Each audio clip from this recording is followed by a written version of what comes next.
Hello, പീക്കീസ് home ഗാർഡനിലേക്ക് എല്ലാവർക്കും സ്വാഗതം.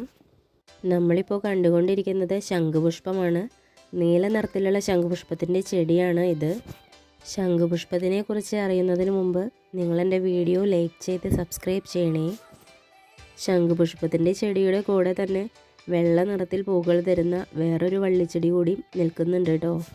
നമുക്ക് ചുറ്റുമുള്ള വേലികളിലും പറമ്പുകളിലെല്ലാം ധാരാളമായിട്ട് വെള്ള നിറത്തിലും വയലറ്റ് നിറത്തിലും നീല നിറത്തിലുമൊക്കെ പൂവുണ്ടായി പടർന്നു കിടക്കാറുള്ള ഒരു ഔഷധ സസ്യമാണ് ശംഖുപുഷ്പം.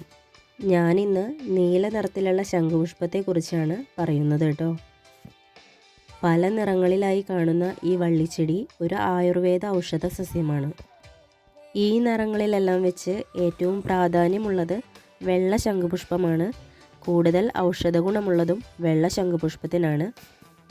ശംഖുപുഷ്പത്തിൻ്റെ എല്ലാ ഭാഗങ്ങളും ഏറെ ഔഷധ ഗുണമുള്ളതാണ്. ശംഖുപുഷ്പം വെച്ച് പിടിപ്പിച്ചിട്ട് ഒരു വർഷമൊക്കെ പാകമാവുമ്പോഴാണ് അതിന് കായ് വരുന്നത്. അമരക്കായയുടെയും ഗ്രീൻ ബീൻസിൻ്റെയും എല്ലാം സാമ്യത്തോടെയാണ് ഇതിൻ്റെ കായ് കാണപ്പെടുന്നത്. ആ കായ ഉണക്കി വിത്ത് മുളപ്പിച്ചിട്ട് പുതിയ തൈകൾ ഉണ്ടാക്കിയെടുക്കാൻ സാധിക്കും. തൈ വെച്ചിട്ട് 3-4 മാസങ്ങൾക്ക് ശേഷം പുതിയ പൂക്കളും ഉണ്ടായി തുടങ്ങും. പലതരത്തിലുള്ള ഭക്ഷണ വസ്തുക്കൾക്ക് നിറം കൊടുക്കാനായിട്ട് ശംഖുപുഷ്പം ഉപയോഗിക്കാറുണ്ട്. ശംഖുപുഷ്പത്തിൻ്റെ ചെടി മുഴുവനായും, അതായത് വേര്, തണ്ട്, ഇല, പൂവ് ഇവയെല്ലാം ചേർത്ത് അരച്ചിട്ട് ശരീരത്തിൽ വിഷാംശം പോകുന്നതിനായിട്ട് വൈദ്യൻ്റെ നിർദ്ദേശപ്രകാരം ഉപയോഗിക്കാറുണ്ട്. അതുപോലെ തന്നെ വേര് മാത്രം കഷായം വെച്ചിട്ടും കഴിക്കാറുണ്ട്. ബുദ്ധിശക്തി വർദ്ധിക്കാനായിട്ടും ഇത് അരച്ചിട്ട് നെയ്യോ വെണ്ണയോ ചേർത്തിട്ട് രാവിലെ വെറും വയറ്റിൽ കഴിക്കും. ശ്വാസകോശ രോഗങ്ങൾക്കും ശംഖുപുഷ്പം മരുന്നായിട്ട് ഉപയോഗിക്കുന്നുണ്ട്. ശംഖുപുഷ്പത്തിൻ്റെ ഗുണങ്ങൾ ഇങ്ങനെ പലതരത്തിലുണ്ട്. വർണ്ണിച്ചാൽ തീരാത്തതുപോലെ അതങ്ങനെ നീണ്ടു കിടക്കുകയാണ്. ശംഖുപുഷ്പം കൊണ്ട് പലതരത്തിലുള്ള ചായകൾ ഉണ്ടാക്കുന്നുണ്ട്. അതിന് ഹെർബൽ ടീ എന്നാണ് പറയുന്നത്. പല ആരോഗ്യ പ്രശ്നങ്ങൾക്കുമുള്ള മരുന്നായിട്ടും ഈ ചായ ഉപയോഗിക്കാം. ഇത് ചർമ്മത്തിനും മുടിക്കും നല്ല ആരോഗ്യം നൽകുന്നുണ്ട്. ചിരട്ടയിൽ വെള്ളം തിളപ്പിച്ചിട്ട് അതിലേക്ക് കറുവപ്പട്ടയും ഒരു കഷ്ണം ഇഞ്ചിയും തേനും ശംഖുപുഷ്പവും ചേർത്ത് ചായ ഉണ്ടാക്കിയിട്ടുണ്ടെങ്കിൽ നല്ലതാണ്. നല്ല സ്വാദും അതുപോലെ തന്നെ നല്ല ആരോഗ്യ ഗുണവും ഉള്ളതാണത്. ഞാനിന്ന് ശംഖുപുഷ്പം കൊണ്ട് ഒരു ചായ ഉണ്ടാക്കി കാണിച്ചു തരുന്നുണ്ട്. അതിനായിട്ട് ഒരു പിടി ശംഖുപുഷ്പം ഞാൻ പൊട്ടിച്ചെടുത്തിട്ടുണ്ട്.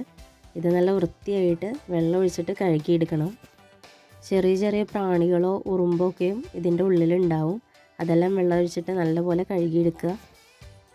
ഞാൻ നാരങ്ങ നീരും തേനും ഉപയോഗിച്ചിട്ടുള്ള ടീയാണ് നിങ്ങൾക്ക് ഉണ്ടാക്കി കാണിച്ചു തരുന്നത്. അതിനുശേഷം ഈ പൂവിൻ്റെ ഞെട്ടി പൊട്ടിച്ച് കളയണം.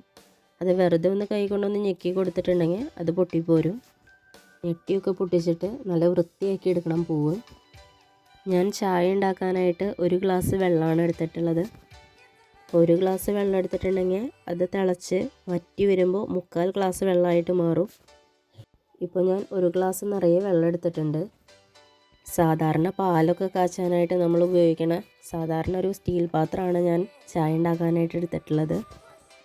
ആ പാത്രത്തിലേക്ക് എടുത്ത് വെച്ചിട്ടുണ്ടായിരുന്ന 1 ഗ്ലാസ് വെള്ളം ഒഴിച്ചു കൊടുക്കുക. അതിനുശേഷം അത് നല്ലപോലെ തിളപ്പിക്കണം. നല്ലപോലെ തിളച്ചതിന് ശേഷം വേണം നമ്മളതിലേക്ക് ശംഖുപുഷ്പം ഇട്ട് കൊടുക്കാനായിട്ട്. ഇപ്പോൾ വെള്ളം നല്ലപോലെ തിളച്ചിട്ടുണ്ട്. ഈ തിളച്ച വെള്ളത്തിലേക്ക് വൃത്തിയാക്കി വെച്ചിട്ടുണ്ടായിരുന്ന ശംഖുപുഷ്പം ചേർക്കണം. വെള്ളത്തിലേക്ക് പൂവ് ഇട്ടപ്പോൾ തന്നെ വെള്ളത്തിൻ്റെ നിറാകെ മാറി തുടങ്ങിയിട്ടുണ്ട്. ശംഖുപുഷ്പത്തിലെ നിറമെല്ലാം വെള്ളത്തിലേക്ക് നല്ലപോലെ ഇളകി പോരുന്നത് വരെ ഇത് തിളപ്പിക്കണം. പൂവിൻ്റെ നിറം നീല മാറിയിട്ട് വെള്ള നിറമാവുന്നത് വരെ, അതായത് ഒരു 2-3 മിനിറ്റ് നല്ലപോലെ തിളപ്പിച്ചാൽ മതിയാവും. ഇപ്പോൾ വെള്ളത്തിലേക്ക് നീല നിറം എല്ലാം തന്നെ ഇളകി വന്നിട്ടുണ്ട്. ഇനി പൂവെല്ലാം വെള്ളത്തിൽ നിന്നും എടുത്തു മാറ്റണം. ശേഷം ഒരു അരിപ്പ കൊണ്ട് അരിച്ചെടുക്കണം.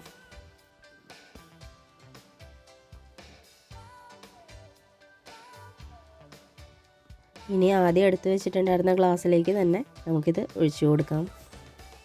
1 ഗ്ലാസ് നിറയെ എടുത്തിട്ടുണ്ടായിരുന്ന വെള്ളം ഇപ്പോൾ 3/4 ഗ്ലാസ്സായിട്ട് മാറിയിട്ടുണ്ട്. നല്ല നീല നിറത്തിലാണ് വെള്ളം കിട്ടിയിട്ടുള്ളത്. ഇനി മധുരത്തിനായിട്ട് 1 സ്പൂൺ നിറയെ തേൻ ഒഴിച്ചു കൊടുക്കാം.